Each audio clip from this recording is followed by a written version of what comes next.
அவர் காதில் விழுந்த பெண் குரலினால் வேலுநாச்சியார் மனம் பதறியது.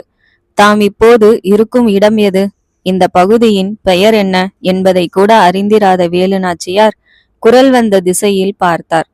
பின் ஏதோ ஒரு முடிவுக்கு வந்தவராக குதிரையை அருகில் இருந்த மரத்தில் கட்டினார்.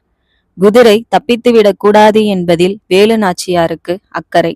தமக்கு முழு ஓய்வு கிடைத்ததில் குதிரைக்கு நிம்மதி. குரல் வந்த திசையில் வேலுநாச்சியார் மெதுவாக நடந்தார். அது காட்டின் இறுதி பகுதி. அந்த காட்டின் ஓரத்தில் ஒரு கிராமம். அந்த கிராமத்திற்கும் காட்டிற்கும் இடையில் ஒரு திடல். அந்த திடலில் ஆண்களும் பெண்களுமாக பெருங்கூட்டம். அந்த கூட்டத்தின் நடுநாயகமாக ஒரு மனிதர். அவர் தோற்றமும் தோரணையும் அவர் ஒரு பெரும் புள்ளி என்பதை உறுதிப்படுத்தியது. அவருக்கு எதிரில் கை குழந்தையுடன் ஒரு பெண். அந்த பெண் தேம்பி தேம்பி அழுது கொண்டிருந்தாள். அவளுக்கு சற்று தூரத்தில் வாட்டசாட்டமான ஆள் ஒருவன் நின்று கொண்டிருந்தான். அங்கு என்ன நடக்கிறது என்பதை அறிந்து கொள்ள வேலுநாச்சியார் விரும்பினார். எவருக்கும் தெரியாமல் பதுங்கி பதுங்கி சென்று அந்த கூட்டத்தின் அருகிலுள்ள ஒரு மரத்தின் பின்புறம் மறைந்து கொண்டார். அங்கு நடப்பதை உன்னிப்பாக கவனித்தார். பெரிய மனிதர் தொண்டையை சரி செய்து கொண்டு என்ன பிரச்சனை என்பது போல் கூட்டத்தை பார்த்தார். ஐயா, நேற்று இரவு 9 மணி இருக்கும். நமது கண்மாய்க்கு சென்றிருந்தேன்.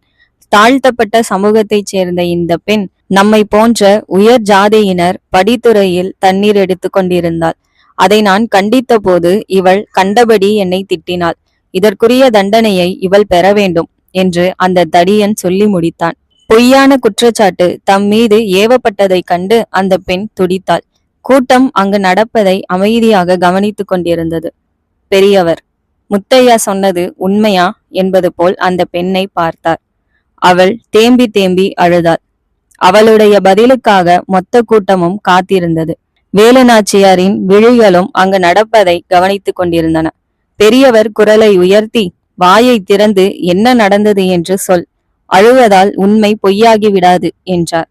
அவள் இனியும் வாய்மூடி இருப்பதே வாய்விட்டு அழுவதோ பிரச்சனைக்கு தீர்வாகாது என்ற முடிவுக்கு வந்தவளாய் மேலும் அழுதுவிடக் கூடாது என்பதால் தனது கண்களை துடைத்து கொண்டாள். இடுப்பில் இருந்த குழந்தையை ஒருமுறை பார்த்து கொண்டாள். வருவது வரட்டும் என்ற முடிவோடு அவள் வாய் திறந்தாள். ஐயா, என் பெயர் மருதாணி. நேற்று இரவு கண்மாய்க்கு நான் தண்ணீர் எடுக்க சென்றது உண்மை. தண்ணீர் எடுத்ததும் உண்மை. ஆனால் அவர் சொன்னது போன்று உயர் ஜாதியரின் படித்துறையில் இல்லை.